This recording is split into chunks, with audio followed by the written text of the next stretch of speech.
Hello, guys. I was thinking about this little scenario, and I thought it would be a really good way to lead into this video. So, do you remember in school where, I mean, it didn't happen all the time, but there was a rare occasion when a person was cheating on a test, per se, and cheating so much that they not only answered each question verbatim, or copied each question verbatim or each answer, that they even put the person's name on their paper. So I thought about that and I said, that is almost, to the extent of what is going on today, in my opinion, with a lot of our Black men. I've said for a long time that a lot of our Black men are getting their mindset, their issues with women, and their ideology and everything from um, first I said older men, but it's also white men. And I say this first of all because I mean I you just know it. You see it in the rhetoric, you know what I'm saying? And you see it in knowing your history. It comes with age, some of it, because what I see as their target audience, a lot of these older white men to just men in general, they're targeting a lot of young men. And in targeting those young men, just in the world we're in today, a lot of Black men through social media and things like that are on these panels and they're listening to these red pillars and these manospheres and things like that. But let's just take a break from red pill and manosphere. I won't even talk about that because it triggers men real bad. So let's just stick with the adage of just white men. Let's just go. I just want to go from there. We'll leave all of the um manosphere red pill stuff alone. We'll just leave that alone because actually all of that has really infiltrated into a societal thing at this point. Um there's a lot of women out here who talk your red pillars and manosphere men. And in a way that's always been. But let's go on from that and um just talk about where a lot of these mindsets are coming from and how I've known and I'm sure a lot of other people have known and can see it, you know. Um I think we're in a time where we have a lot of child fatherless men. And I don't say that to throw a dig or anything like that. I say that because it's a reality. And what it does is it causes these men to search in a lot of different ways for that manly um, presence in their life, and also for it makes them search for something other than a woman or femininity or whatever. They want to look out here and be able to see, okay, well, this is masculine. This is what men do, you know.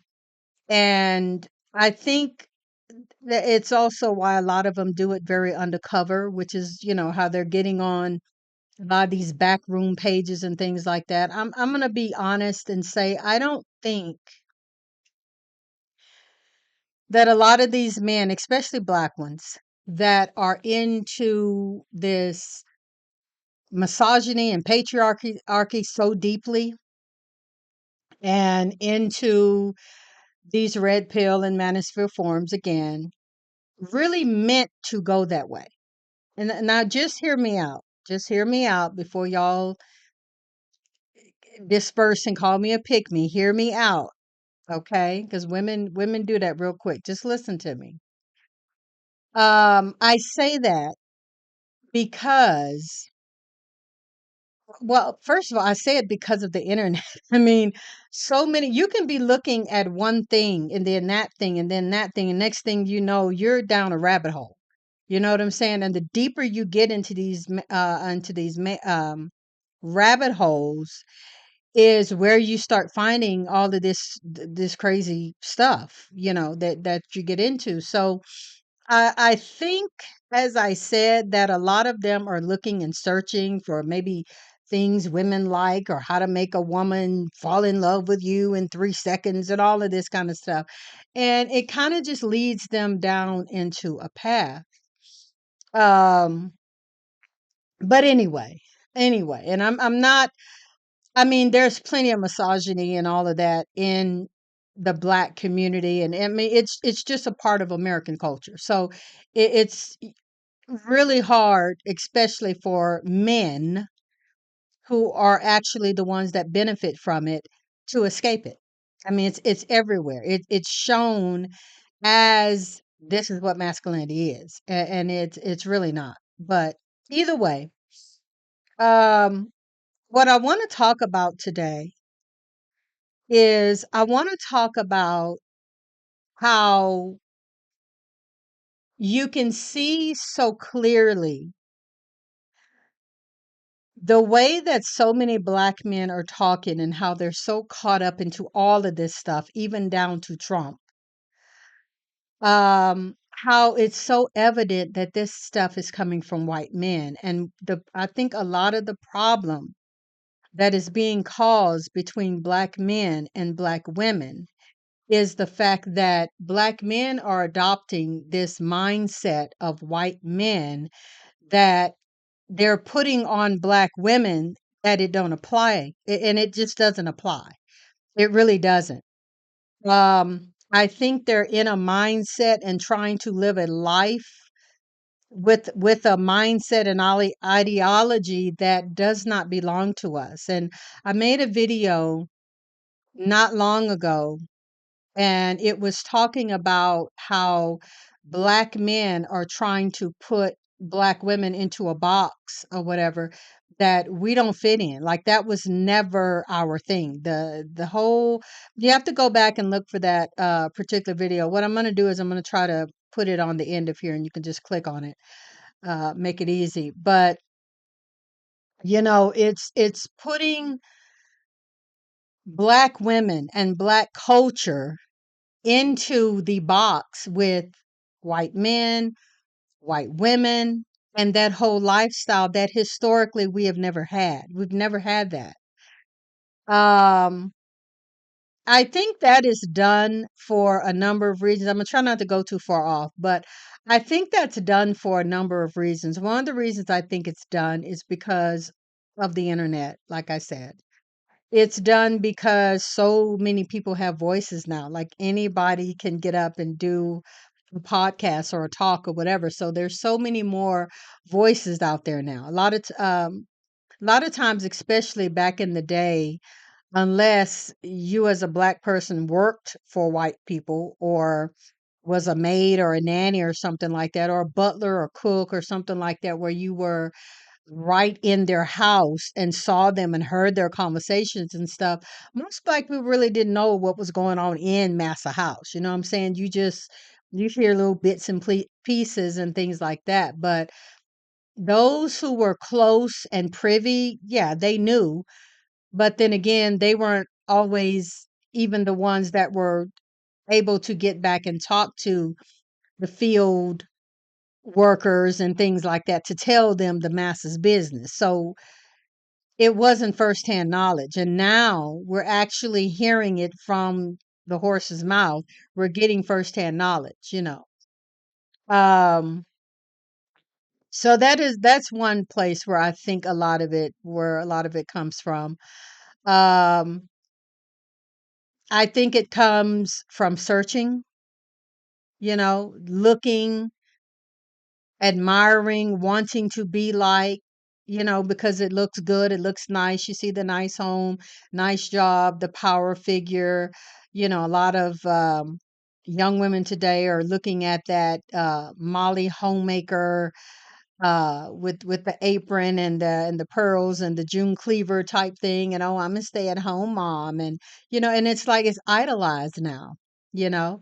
But in reality, they don't show you the deep dark part of Molly Homemaker, and this white guy who was coming home beating her ass every day and abusing the children, and him drinking and him cheating, and she keeping her mouth closed and just staying to keep up appearances, and they're going to church every Sunday, and it's a facade of this beautiful happy American middle class or higher middle class even family or whatever, when many times that was surfaceable. Many times that was not really the actual case.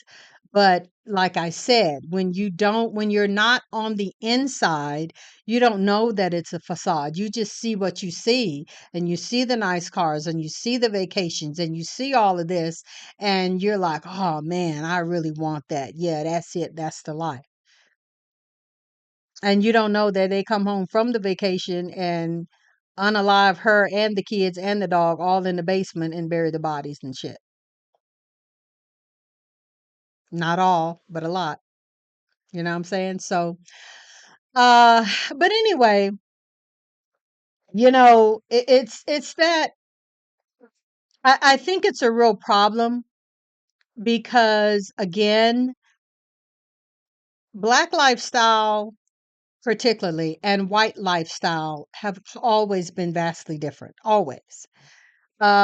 Economically, of course, now more black families, of course, I mean, they have the big, nice homes. They have the cars, the vehicle. I mean, we have so many black people, multi millionaires and everything. So they are there. They've reached that pinnacle. But I'm talking about just on average, and I'm talking about just historically, we were two worlds apart, and that's just the way that it was. And so I think a lot of what is happening is that again, through all these different avenues of being able to look into white people's lives or whatever, I think a lot of it looks like a lot of pretty shiny pinkly jewelry or whatever that's really costume jewelry, but it looks good on the surface, and it's not us and it's not our life.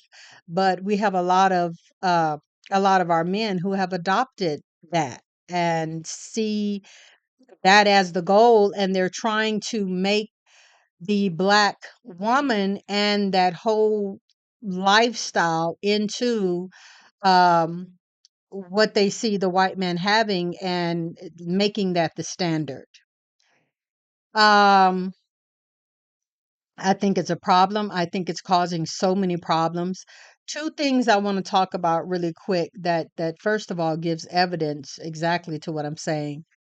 Um, so many of us are seeing black men imitate and mimic white men so much down to, as I just said before, they're voting for Trump. Like that's the craziest thing I ever heard. But we see it in large numbers. And I know that they've been having these forums and these summits and things like that with black men. I just actually watched the one, it was a BET summit with black men, hosted by D.L. Hughley and everything. And, they're breaking down, they got upset with Obama and they started breaking down, oh, the 80% of black men are voting for Kamala and so forth, which is good. It's great. I mean, I think that's who they should be voting for. I'm not going to tell nobody who to vote for, but when you look at Kamala Harris and you look at this clown, it's easy. But many are still swayed. Many are still looking at it from, um, I don't know what vantage point they're looking at it from or what benefit they think they're going to get out of it. But so we still have numbers of black men, though, who are still looking to vote for, this guy, and um they've taken up this mantle. So, but two of the things I want to bring up, two of the things I want to bring up uh to prove my point that so many of these black men are listening to white men talk. First of all, I still, y'all, am not technologically advanced to where I know how to, put these videos and things into I don't know how to do that stuff. So that's why I do the talking that I do, first of all, because I would rather do it that way. I see a lot of people who just take clips and so forth from other commentators or podcasters or from other sites, usually TikTok, and they just do their commentary around that. I would rather be original and talk about what I see as the issues, and talk about them that way. But anyway, this was a TikTok clip that I saw on another YouTube podcaster's channel. And since I'm not able to put the videos in there, I'm just going to tell you what it was briefly. This was a video of a older white man, and looked like it was nighttime or evening or something like that. And there were other men, maybe 4 or 5 men around him, around a campfire. It looked like they had went out camping or something. Black men were there, and he was telling them, I don't know what all else he was telling them, but he was telling them a lot of what I see in so many comment sections. Oh, I lost my wife, and oh, don't trust these women. And he started talking about Prince's behavior, which is something I'm going to talk about in just a second. Oh, well, don't let her be a princess, because then she's going to be a tyrant. And he talked about that. He talked about losing his house and losing this, and I had to give her everything. It's another thing that I see on so many comments, um, on so many YouTube videos, and it's sad and it's pathetic, and I think it's on purpose. But either way, this is what you see. And so the thing I want to talk about, let's talk about this whole princess thing. Okay. I have been hearing about the princess maybe 2 years, a year, maybe. And I have always honestly and truly heard it from white men. That's where I've always heard it from. Somehow, though, we have black men catching on to the princess behavior. You know what I'm saying? And the princess, in from my understanding, is her daddy told her she was a princess. She got everything she wanted, basically a spoiled brat. And then she brings that over into her marriage, where she still wants to be a small brat, still wants you to provide for her, give her, um, buy her this, make her happy, all this, and I've only heard white men talking about the prince's behavior. And as I said, now black men are adopting this mindset of women having princess behavior. First of all, it doesn't work with black women because the dynamic of our relationship is so completely different. Like I said, economically, black people are so much more advanced than we were even just a few years ago, 80s and 90s or whatever. Um, so economically, we are at a much better level, you know. But historically, let's talk about our history. Historically, black women have never got to be princesses. That's just flat out problem. Flat out true. When you look at your grandma and your great grandma, and probably even your mom. I don't know no princesses in my family. Like, there were the other side of my family, whatever. Some of them had more money and things like that. But princesses, that was always a white girl thing. That was always a white girl thing. You would see the little bitty white girls with their little crown on and their little wand and so forth, and in their little princess costume and everything, and they were the little princess. You know what I'm saying? Even the storybooks, Cinderella and Snow White and uh, what was it, Jasmine? I don't know her name, Ariel or something, but whatever. They were always the princess type. You know what I'm saying? They were always, what is it? Rapunzel, in the castle, with the long blonde hair and everything. And you guys get where I'm going. So there was never, as far as I know of, any black princess. I mean, of course, now, of course, we got them, but I'm talking about historically and back in the day. There was never a thing for us.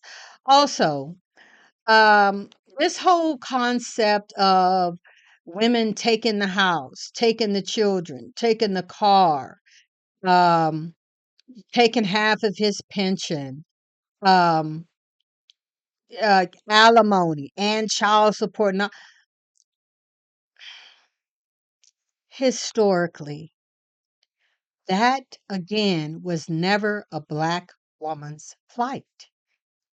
Now there are so many young black men who, when as soon as they hear marriage, they think divorce. Like, it's just right here, marriage, divorce.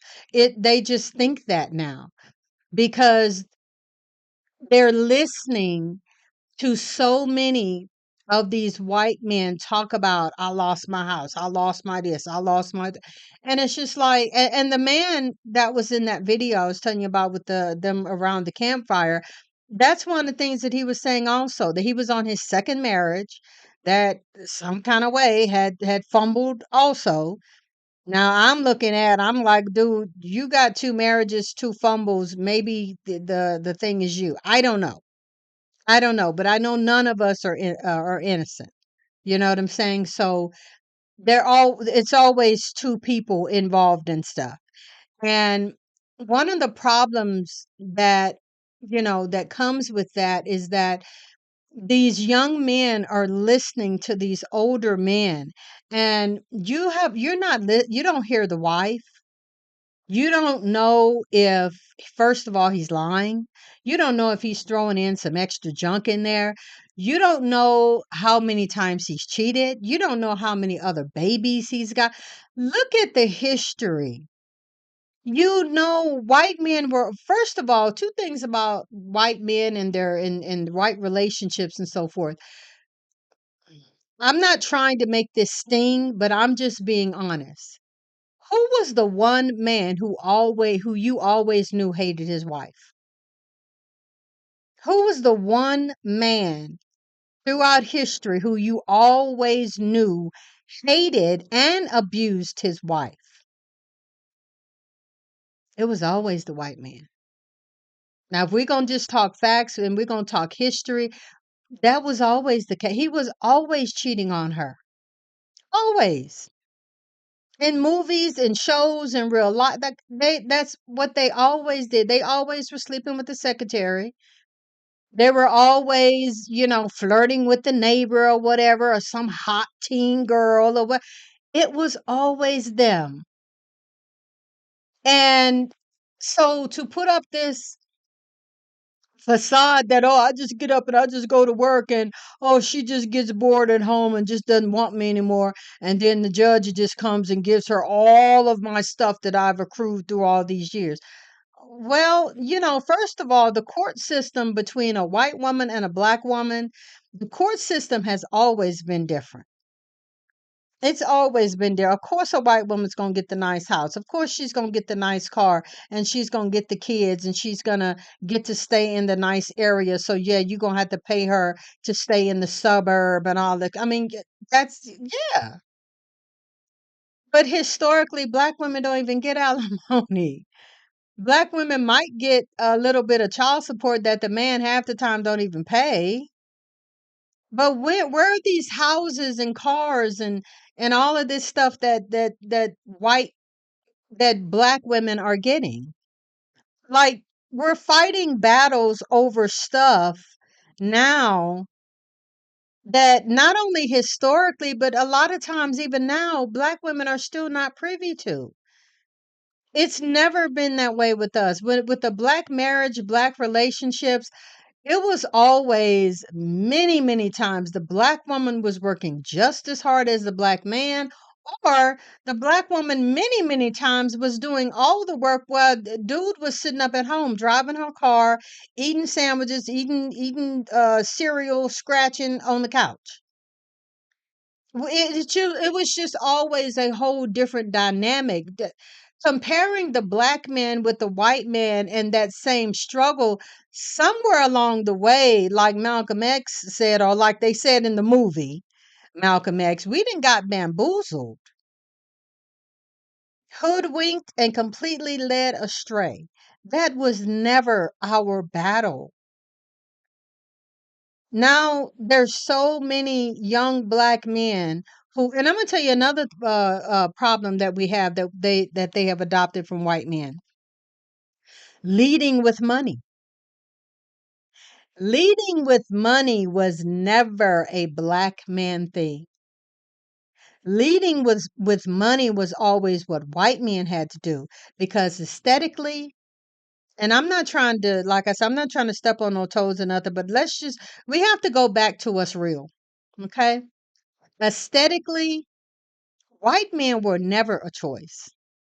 And I'm just being real and honest. I'm not trying to down them or dog them or nothing, but I'm being honest. Aesthetically, white men were never the choice. White men always had to put their money first to get what they want. They first of all have already had the money. They've always had the money. So yeah, it was easy just to give this and pay for this and buy this or whatever. So it was easy for white men to always lead with money. Historically, black men didn't have no money. A lot of black men still now don't have money to lead with money. And that's why it just kills me when you keep hearing all these black men talking about paying for a dinner or paying for a meal or whatever. That still today is not an issue for a white man. And again, I need y'all to hear me in the context of which I'm talking and not get triggered and upset. I need you just to listen to what I'm saying. White men have always historically had the money and the means and all of this stuff to do all of these things. And now you have a whole, you got generations now, the Gen Zers and millennial men who are so very upset at women because, oh, well, she just want me to buy her everything and she just want this and she just want that and what. That was never okay. Let me go back to what I was saying. Aesthetically, white men were never the choice. They were never the choice. They always had to lead with their money for everything. Sexually, black men were always the choice, and we know why. I'm not even going to get into that. Aesthetically, again, black men were always the choice, even of white women. We never heard anything about a Chad being the symbol. We've never heard that. That's some new stuff. Chad ain't never been the pick of the litter. It was always tall, dark, and handsome. That's always what it's been. The black man's body, his muscles, his structure, his bone structure, his face, his thick lips, his beautiful dark skin. That's always been appealing. That's always been a blonde haired white guy, Chad, with the ripple, whatever. Some California sunny surfer has never been the thing. Never. And now you got black men talking about Chad. I'm like, are we serious? We literally have black men talking about Chad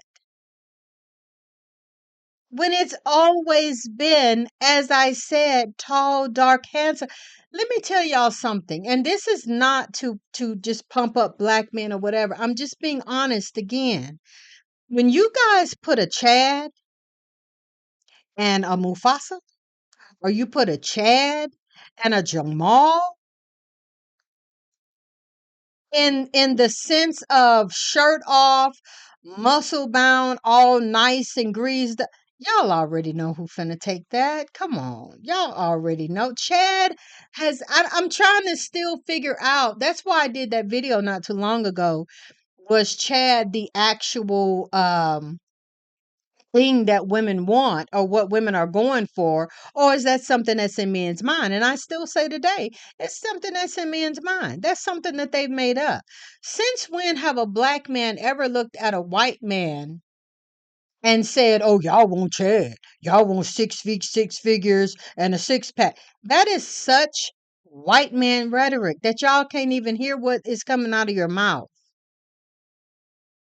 Jamal ain't never had to have no 6 figures at all, never had to even necessarily be 6 feet, even though just normally most black men were bigger and taller than the average white guy. Like the average white guy was usually what, 5'8", 5'9", probably, I don't know, 145, 50. It's like, I don't know. They were just white, fleshy guys with hair. Like I mean, I don't know. I don't know how to. It was always, like I keep saying, the tall, dark, and handsome black men who were black men were naturally built, even on the plantations. These black slaves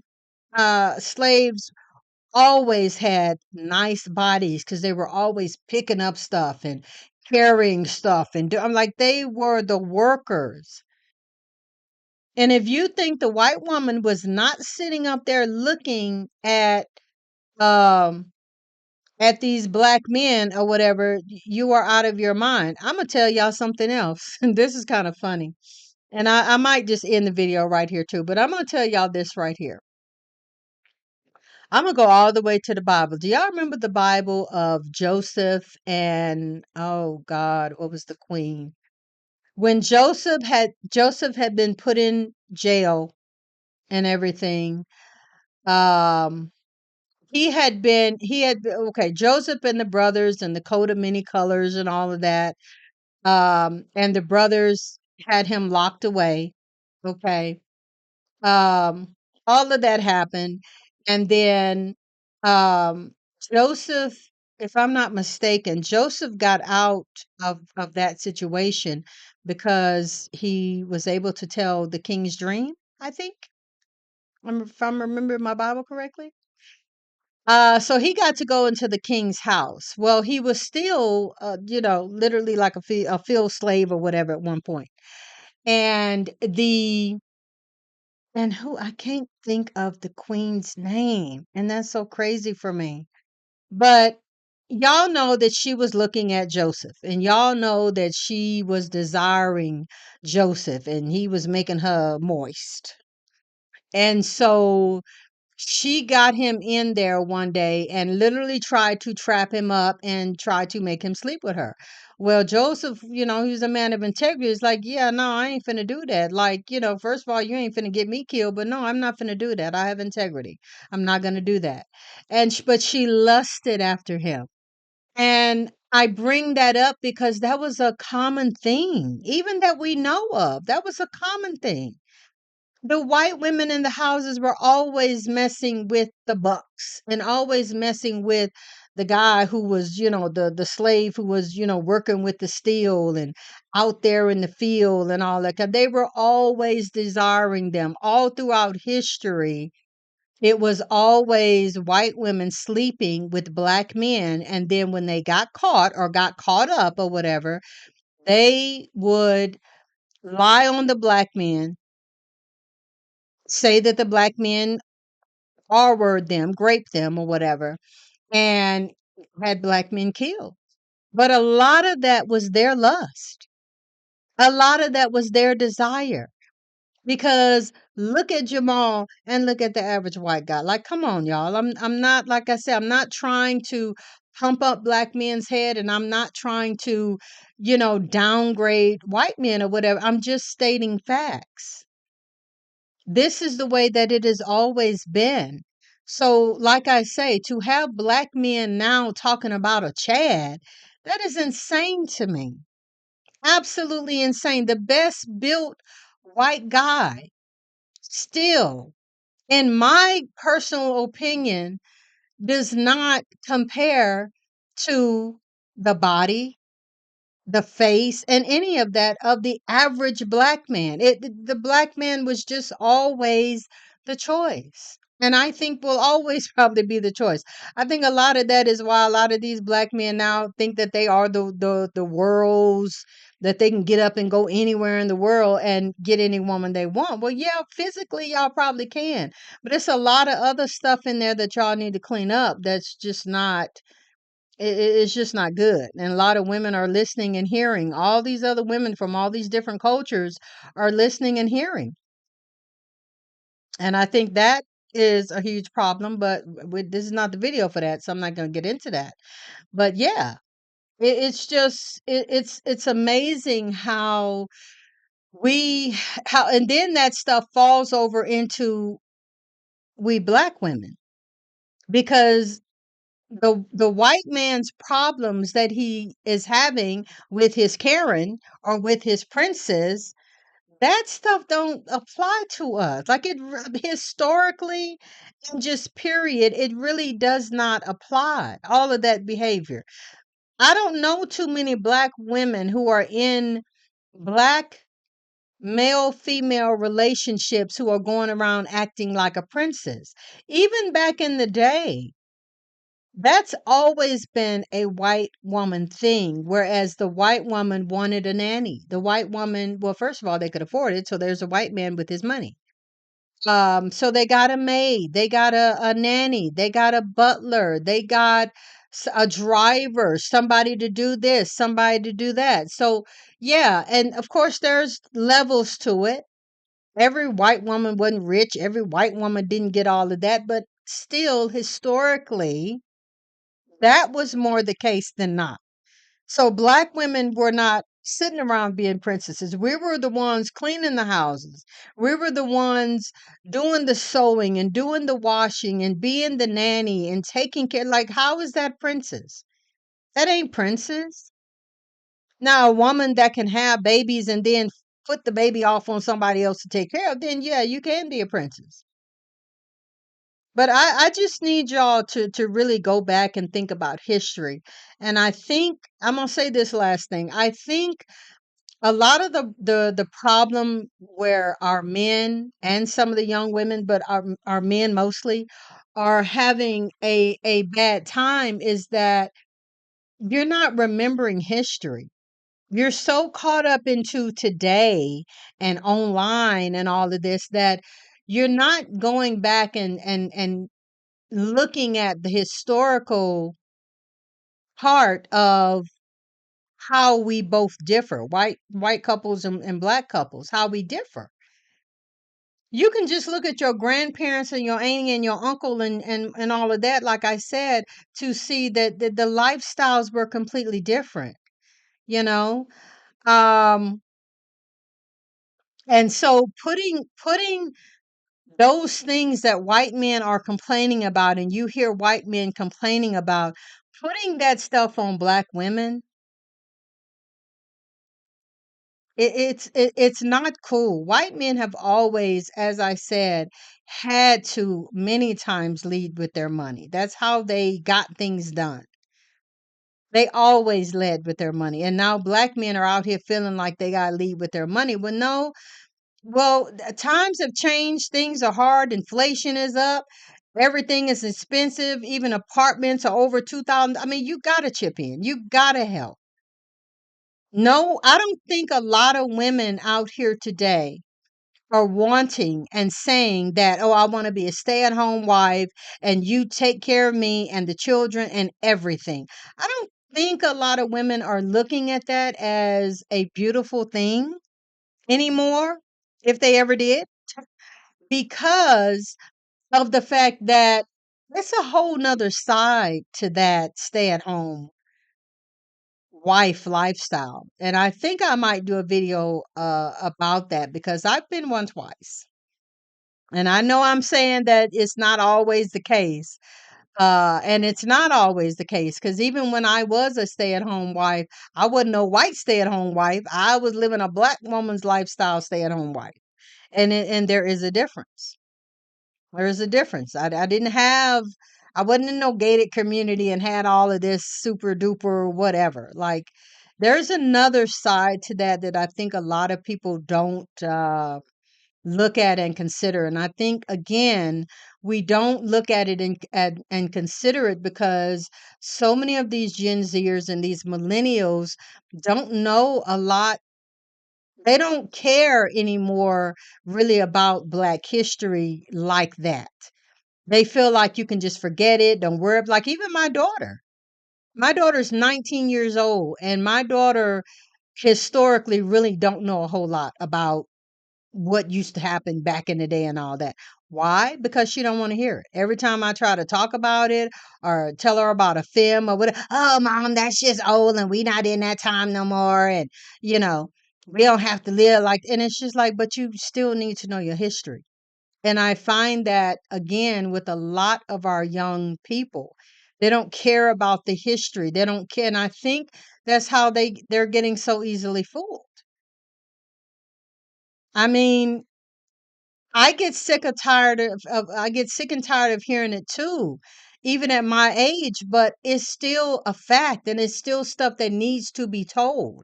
This whole critical race theory, critical race theory thing that white people are fighting about and they don't want to be taught and everything. That's the history that was actual and factual and that they don't want to let out to the younger generations. And I think a lot of black youth and like I said, Gen Zers and millennials, because they don't know and don't want to hear and don't want to learn and understand where we really come from is causing a problem. Because now you, like I say, you got black men out here comparing themselves with white men and putting black women in the place of Karens. And historically, that ain't never been the case. They're not like us. We're different. We're still different. Even black people, I would dare to say black people, black couples, and black families who are on the higher end of money earning and who are the doctors and the lawyers and they have all this, still would kind of rather believe that they live a different type of lifestyle than the average white man and white woman. I just think it's different just because they're black, if that makes sense to you guys. But I'm going to cut the video off here. Um, I ask that you guys, leave me a comment on, you know, that leave me a comment as to whether or not you fully understand what I'm saying. Do you think that it is a problem because of what our younger generation, our younger men are listening to and what they are, just the crap that they're swallowing? Is it making an impact on how how they are perceiving black relationships and what they're bringing to black women as a result of listening to all these white men? You guys hit the subscribe button. Please hit all notifications. And you guys, thank you for listening. Thank you for watching. To the next video. See you next time.